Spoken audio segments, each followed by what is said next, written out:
میرے اجداد کی محنتوں کا نشان، میرے اسلاف کی عظمتوں کا بیان، میرے اجداد کی محنتوں کا نشان، میرے اسلاف کی عظمتوں کا بیان، یادگار زمن تو سلامت رہے، تو سلامت رہے، تو سلامت رہے۔ حامد و مصلیا اما بعد، اعوذ باللہ من الشیطان الرجیم، بسم اللہ الرحمن الرحیم۔ اللہ الذی خلقکم من ضعف ثم جعل من بعد ضعف قوة ثم جعل من بعد قوة ضعفا وشیبہ یخلق ما یشاء وهو العلیم القدیر۔ محترم و معزز علماء کرام، عمائدین جماعت و جمعیت، معزز سامعین اکرام، اصلاح معاشرہ میں نوجوانوں کا کردار، اس عنوان کے تحت انشاءاللہ تعالی چند بنیادی باتیں آپ کے سامنے رکھنے کی کوشش کی جائے گی۔ وقت بڑا مختصر ہے، اس لیے بغیر تمہید کے سیدھے موضوع میں داخل ہو جاتا ہوں۔ میں نے آیت کریمہ پڑھی، اللہ سبحانہ و تعالی ارشاد فرماتے ہیں کہ اللہ ہی کی وہ ذات ہے جس نے تم کو کمزوری کی حالت میں پیدا کیا، پھر اس کمزوری کے بعد اللہ تعالیٰ تمہیں طاقتور بنا دیتا ہے، اور اس طاقت کے بعد اللہ دوبارہ تمہیں کمزور بنا دیتا ہے۔ یخلق ما یشاء، یہ اللہ کی حکمت ہے، اس کی قدرت ہے، جو چاہے پیدا کرتا ہے، لیکن اللہ ہی کی ذات علم رکھنے والی اور ہر چیز پر قدرت رکھنے والی ہے۔ اس آیت کریمہ میں اللہ سبحانہ و تعالیٰ نے انسان کی زندگی کے 3 مراحل کا ذکر کیا کہ جب اللہ دنیا میں کسی کو لاتا ہے تو بڑا کمزور ہوتا ہے، اس قدر کمزور ہوتا ہے کہ اپنی ضرورتوں کو خود پورا نہیں کر سکتا، یہاں تک کہ اپنی ضرورتوں کے تعلق سے کھل کر بیان بھی نہیں کر سکتا۔ یہ اللہ کا فضل ہے کہ اللہ اسے بھی پالتا ہے، اللہ ماں باپ کے دل میں رحم ڈال دیتا ہے، لہذا ماں باپ اللہ کے فضل و کرم سے اسے بڑا کر دیتے ہیں۔ اب وہ مجبور سے سہارا بن جاتا ہے، نوجوان بن جاتا ہے۔ جب اللہ تعالیٰ اسے سب کچھ دے دیتے ہیں تو اس کے بعد اللہ دوبارہ اسے پرانی مرحلے کی طرف لوٹا دیتے ہیں، اللہ پھر اسے مجبور بنا دیتے ہیں، ساری صلاحیتیں اس سے کھینچ لیتے ہیں۔ اللہ تعالیٰ کا یہ ایسا ہی قانون ہے، اور اس قانون کو ہم میں سے ہر شخص مرحلے در مرحلے دیکھ رہا ہے اور دیکھتا رہے گا۔ جو عنوان دیا گیا ہے، آپ جانیں کہ نوجوان یا جوانی یہ اسلام کے اندر بڑی اہمیت کی حامل ہے۔ بچے اس بات کو سنیں کہ جس مرحلے میں وہ جانے والے ہیں اس کی اہمیت اسلام نے کیا بیان کی ہے۔ جو جوانی کے مرحلے میں ہیں انہیں خود اس بات کا علم ہونا چاہیے کہ جس مرحلے میں ہیں اس کا اہتمام، یا یوں کہیں کہ اس کا مرتبہ اللہ کے نزدیک کیا ہے، اور وہ لوگ جو اس جوانی کے مرحلے سے نکل چکے ہیں انہیں اس بات کو سننا چاہیے، تاکہ اگر انہوں نے جوانی سے فائدہ نہیں اٹھایا ہے تو کم از کم اپنی اولاد کے ساتھ وہ نہ ہونے دیں جسے انہوں نے اپنی زندگی میں کیا۔ جہاں تک جوانی کی اہمیت ہے، سب سے پہلی چیز یہ ہے کہ انسان کی زندگی کے جو 3 مرحلے ہیں، اس میں اگر سب سے زیادہ اللہ کو جو عبادت پسند ہے وہ جوانی کے مرحلے والی عبادت پسند ہے۔ بچپن میں انسان جو کچھ کرے گا اس کا ثواب ماں باپ کو جائے گا، بڑھاپے میں جو کرے گا وہ عبادت کو چاہ کر بھی ادا نہیں کر پائے گا، اللہ تعالیٰ اس کے جسم کو کمزور کر دے گا، اللہ اس کے حوصلوں کو پست کر دے گا۔ لیکن جوانی کا مرحلہ ایسا ہے کہ اللہ طاقت دیتا ہے، اللہ صلاحیت دیتا ہے، اللہ اختیار دیتا ہے، اور ہر چیز دینے کے بعد اللہ یہ بھی چاہتا ہے کہ ایسی حالت میں وہ اللہ تبارک و تعالیٰ کی عبادت کرے۔ اس لیے اللہ کے رسول صلی اللہ علیہ وسلم نے ایک حدیث میں فرمایا کہ قیامت کے قریب 7 قسم کے ایسے خوش نصیب ہوں گے جنہیں اللہ سبحانہ و تعالیٰ سایہ عطا کریں گے۔ اس میں سے ایک شخص کا ذکر کرتے ہوئے فرمایا شاب نشا فی عبادت اللہ، کہ وہ نوجوان جس نے جوانی کی حالت میں اللہ کی عبادت کی ہوگی۔ لہذا اگر جوانی برباد کر دی اور بڑھاپے میں آ کے عابد زاہد بن گیا تو یاد رکھیں اس عبادت سے زیادہ اللہ کو وہ عبادت پسند ہے جسے انسان نے جوانی کی حالت میں کیا ہوگا۔ اور آگے فرمایا گیا وَرَجُلَانِ تَحَابَّا فِي اللَّهِ اجْتَمَعَ عَلَيْهِ وَتَفَرَّقَ عَلَيْهِ۔ اسی حدیث کے اندر جیسے کہ بعض سلف صالحین نے کہا ہے کہ جوانی کے 3 بڑے مرحلے کو یا جوانی کی 3 بڑی عبادتوں کا ذکر کیا۔ ایک تو عمومی عبادت کہ انسان جوانی کی حالت میں ادا کرے، دوسری وہ عبادت جو اللہ کی خاطر محبت اور نفرت کے طور پر ہوتی ہے، اور یاد رکھیں اس کو ایک نوجوان جتنی اچھے طریقے سے کر سکتا ہے نہ اسے بچہ سمجھ سکتا ہے اور نہ بوڑھا اسے ادا کر سکتا ہے۔ تیسری چیز کہ ایک عورت نے اسے دعوت دی بدکاری کی، لیکن وہ آدمی کہے انی اخاف اللہ، کہ میں اللہ سے ڈرتا ہوں، صلاحیت ہے، طاقت ہے، روکنے والا کوئی نہیں ہے، لیکن ایسی حالت میں جب وہ اللہ تبارک و تعالیٰ کا سہارا لیتا ہے تو حدیث کے اندر 3 ایسے مرحلے اور بتایا گیا کہ ان 3 عبادتوں کو جو بھی کرے گا اللہ سبحانہ و تعالیٰ قیامت کے دن اسے اس وقت سایہ دیں گے جبکہ ہر انسان سایہ کا محتاج ہوگا۔ یہی وجہ ہے کہ اللہ تبارک و تعالیٰ کو تعجب ہوتا ہے، یہ بڑی تعجب کی بات ہے کہ اللہ نے سب کو پیدا کیا لیکن اس کے بعد بھی اللہ کو تعجب ہوتا ہے اس نوجوان پر جو جوانی کی حالت میں ہوتا ہے۔ گمراہ ہونے کے 1000 راستے ہیں، عبادت چھوڑنے کے 1000 راستے ہیں، لیکن اس کے باوجود وہ نوجوان اپنی جوانی کو اللہ کی عبادت میں گزارتا ہے۔ اللہ کے نبی فرماتے ہیں کہ ان اللہ لیعجب من الشاب لیس له صبوہ، کہ اللہ اس نوجوان کو دیکھ کر بڑا تعجب کرتا ہے جو جوانی کی حالت میں ہونے کے بعد اس کے پاس کسی قسم کی گمراہی نہیں ہوتی، کسی قسم کا ٹیڑھا پن نہیں ہوتا، نہ اخلاق میں برا ہے، نہ عبادت میں برا ہے، نہ عقیدے میں برا ہے، ہر مسئلے میں نوجوان ہونے کے بعد صحیح ہے، اللہ تعالیٰ خود 7 آسمان سے اس پر تعجب کرتا ہے۔ یہی وجہ تھی کہ جب اللہ تبارک و تعالیٰ نے کسی کو نبی بنانا چاہا یا اللہ تبارک و تعالیٰ نے جب کسی کو علم دینا چاہا تو اللہ نے جوانی ہی کو چنا۔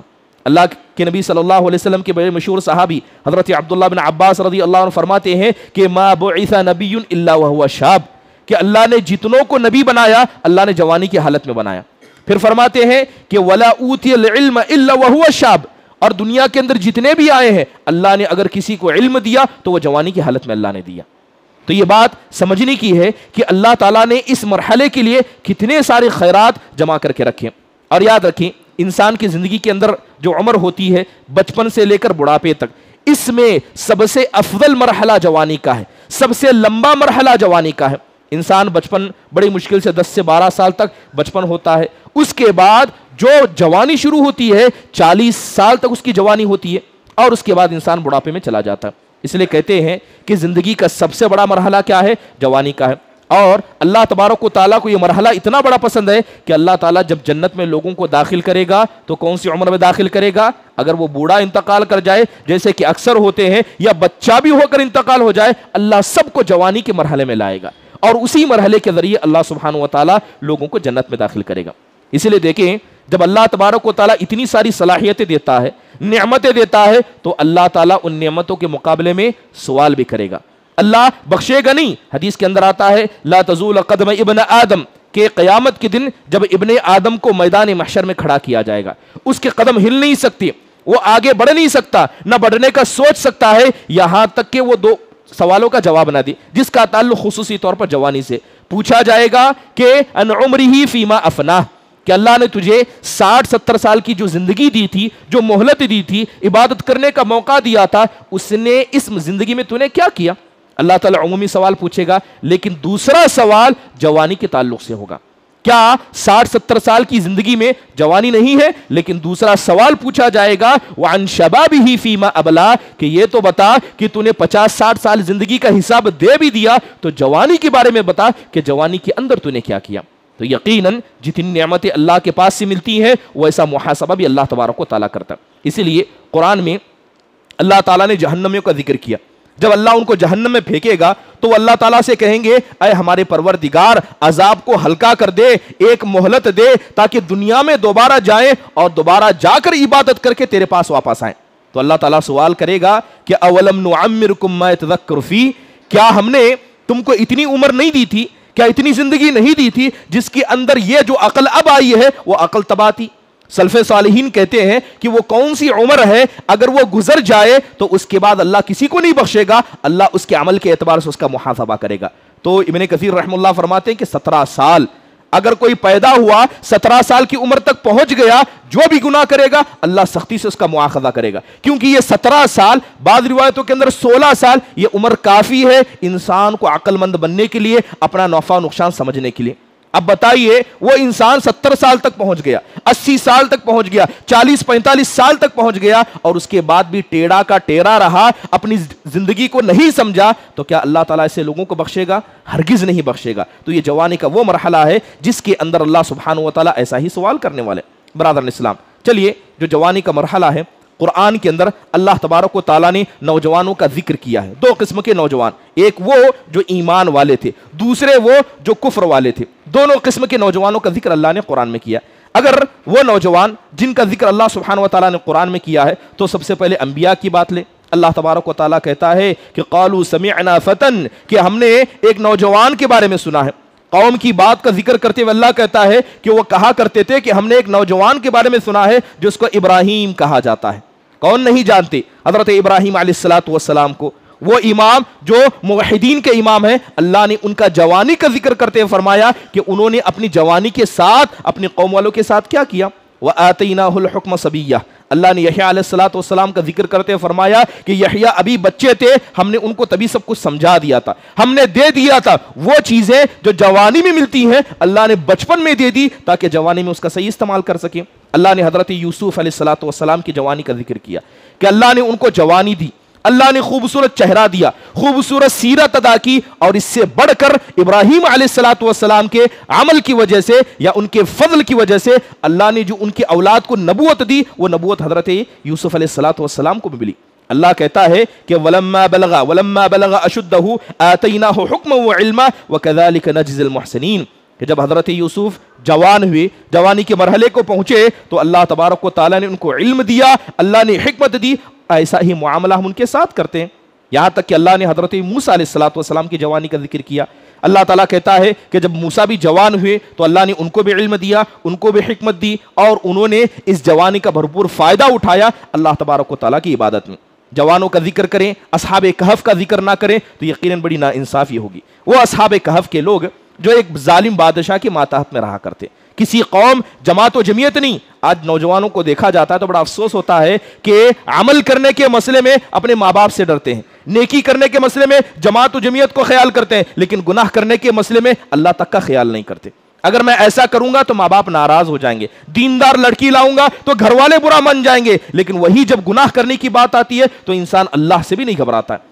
وہ بادشاہ جو سارے لوگوں کا سردار تھا، چند مٹھی بھر کے نوجوان جن کا نام تک نہیں پتا، لیکن اللہ نے ان کی ذکر کو قیامت تک باقی رکھا، گنے چنے نوجوان۔ اللہ تعالیٰ کہتا ہے کہ اذ اول الفتیۃ الی الکہف، کہ وہ چند گنے چنے نوجوان تھے جو کسی ظالم بادشاہ سے اس سے بھاگ کر آئے، پناہ لی۔ جا کر کہاں پناہ لی؟ انہوں نے سمجھا کہ وہ غار میں پناہ لے رہے ہیں، مگر حقیقت میں اللہ نے ان کو پناہ دی، اللہ نے اپنے یہاں پناہ دی۔ بھاگ کر آئے، توحید پرست تھے، ساری قوم سے بغاوت کی، کس لیے؟ صرف ایک اللہ تبارک و تعالیٰ کی عبادت کی خاطر، اللہ کی پہچان کی خاطر بھاگ کر آئے۔ تو اللہ تبارک و تعالیٰ نے ان جوانوں کا ذکر قرآن میں ذکر کر دیا جو قیامت تک ہمارے پاس باقی رہے گا۔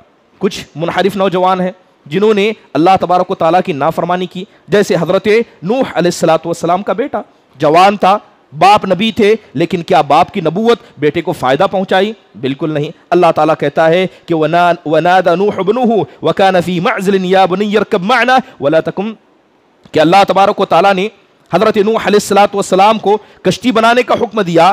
آگ جب آئی، جب ہمارا عذاب آیا اور جو آگ کی جگہ تھی، جو چولہا تھا، وہاں سے بھی پانی نکلنے لگا، تو اللہ تبارک و تعالیٰ نے حضرت نوح کو کہا کہ آپ لوگوں کو لے کر سوار ہو جائیے، لیکن ان کا وہ بیٹا جو جوانی کی حالت میں تھا، اس نے اپنی باپ کی نہ مانی، اس نے حقیقت میں ایک نبی کی بات نہ مانی اور سہارا لینا چاہا اور کہا کہ میں تو اس پہاڑ کے پاس جاؤں گا، بچ جاؤں گا، مگر اللہ تبارک و تعالیٰ نے اسی گفتگو کو بیچ میں روک دیا۔ آندھی طوفان کی طرح، ایک بڑا سیلاب کی طرح ایک موج آتی ہے اور اس کو ڈبا کر ختم کر دیتی ہے۔ اس کے ساتھ اللہ تبارک و تعالیٰ نے ایک والدین کی نافرمان نوجوان کا ذکر کیا، والذی قال لوالدہ اف لکما، کہ اس نوجوان نے اپنے والدین سے کہا کہ تم دونوں کے لیے بربادی ہو، تم دونوں کے لیے اف ہو، کیا تم یہ گمان کرتے ہو کہ مجھے قبر سے نکالا جائے گا؟ جبکہ اس سے پہلے کتنے آئے اور مر گئے، جبکہ یہ دونوں ماں باپ جو مومن تھے، اچھے تھے، یہ اس کے لیے دعا کر رہے تھے۔ تو اللہ تبارک و تعالیٰ نے ایسے چند نوجوانوں کا ذکر قرآن و حدیث کے اندر کیا۔ چلیے اب اصل موضوع کی طرف گفتگو کریں کہ آخرکار نوجوانوں کا کردار، اگر ہم تاریخ کے حوالے سے بات کریں کہ نبی صلی اللہ علیہ وسلم کے زمانے میں نوجوانوں کا کیا کردار تھا، اگر اس کردار کو سمجھ جائیں تو ہم ہمارے کردار کو بھی سمجھ سکتے ہیں۔ جہاں تک نوجوانوں کا کردار نبی صلی اللہ علیہ وسلم کے زمانے میں تھا، تو یاد رکھیے کہ اس سارے روئے زمین میں سب سے پہلے جنہوں نے حق کو قبول کیا وہ نوجوان تھے۔ سب سے پہلے جنہوں نے اللہ کی عبادت کے لیے اپنے جسم کی، اپنے جان کی، اپنے اہل خانہ کی، اپنے مال کی، یہاں تک کہ جسم تو چھوڑے اپنے روح کو بھی اللہ کے لیے دے دیا، وہ نوجوان تھے۔